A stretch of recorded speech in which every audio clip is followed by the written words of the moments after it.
Bonjour à tous une fois de plus. Mardi dernier, j'ai donné mon dernier forum de cette année aux étudiants de l'éducation Living sur site. Je ne pourrai pas assister à la remise des diplômes vendredi prochain, le 26 mai, car je ne serai pas sur place. C'est le week-end de la Pentecôte. Beaucoup d'entre nous seront donc absents du siège central. Néanmoins, la remise des diplômes aura bien lieu vendredi prochain.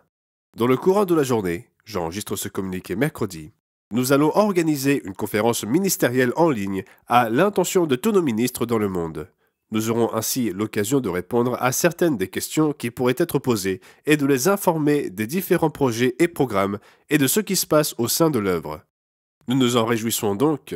Nous essayons de le faire plusieurs fois dans l'année pour les tenir au courant et leur donner l'occasion de poser des questions qui peuvent être pertinentes pour d'autres ministres dans le monde. 3 émissions sont prévues d'être enregistrées demain, c'est-à-dire jeudi. Monsieur Ron McNair enregistrera une émission intitulée « Que devrions-nous faire à propos de Noël ?» C'est très tôt dans l'année, bien sûr, mais elle sera diffusée à l'époque de Noël.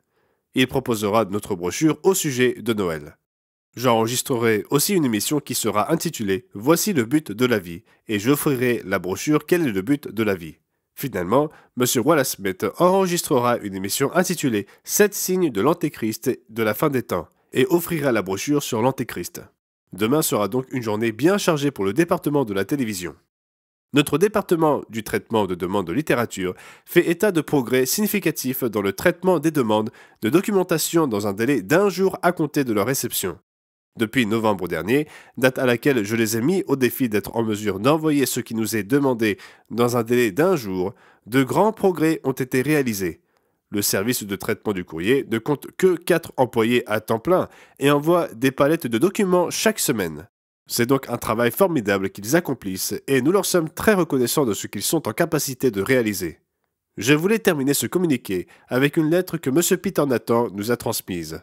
Il s'agit d'une lettre manuscrite exprimant des remerciements au monde demain dans ce monde déroutant qui est le nôtre. C'est une lettre provenant de la part d'une infirmière diplômée qui se souvient du début du mouvement de la fierté LGBT alors qu'elle entreprenait sa formation. Elle poursuit. C'est désormais inscrit dans la loi dans certains pays.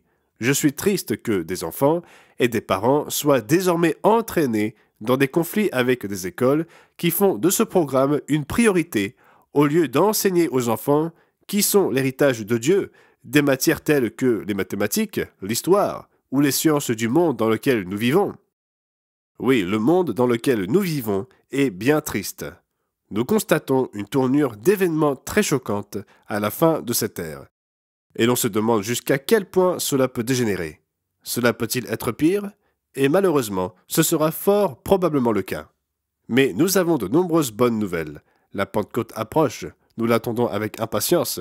C'était donc le communiqué de la part de Gerald Weston de l'Église du Dieu vivant pour la semaine se terminant le 20 mai 2023. Nous vous souhaitons un merveilleux sabbat et une merveilleuse Pentecôte.